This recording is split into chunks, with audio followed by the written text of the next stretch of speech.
pagiging isang batang Kristiyano ay talagang nakakamangha.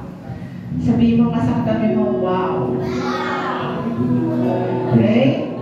So, sa ating pong Bible reading scripture, nais ko pong basahin ang Isaiah chapter 40 verses 27 to 31.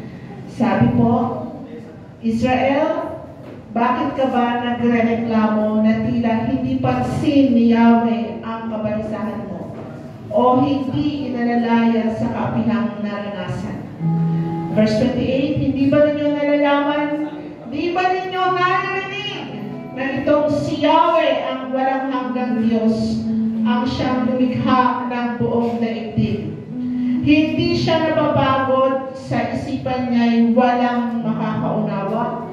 Ang mahihina't mga napapagod ay kanyang pinapalakas.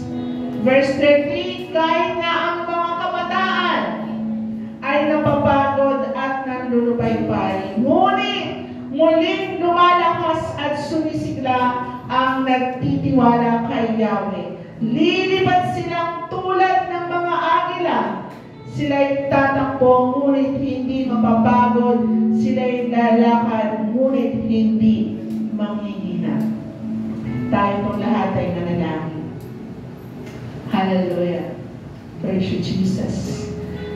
Salamat nga po aming Diyos sa mga makapangyarihan sa lahat. Sa hapon na ito, Ikaw ang aming Diyos na pinagkakatiwalaan. Ikaw ang aming Diyos na aming pinasasalamatan. Ikaw ang aming Diyos na aming niluluwalhati, Ama, sa aming kalagitnaan. Lord, we praise you. And we are all asking for your guidance, for your presence in the midst of us, O Holy Spirit.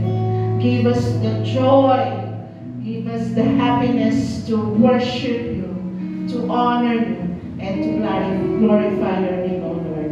Salamat po, Panginoon. Pagpalain mo po ang hapon na ito. Pagpalain mo po, Panginoon, ang gawain na ito, O God. Sabi nga po, Panginoon, 2-3 magkatipon sa iyong pangalan, ikaw ay naririyan sa aming kalagitnaan. And we welcome you, Holy Spirit. Thank you, Jesus. Bless this youth, O Lord. Pagpalain mo mga kabataan na ito, Panginoon, na tunay na sila po ay mag-alap, mag-init sa pananampalataya at sa iyo, Panginoon.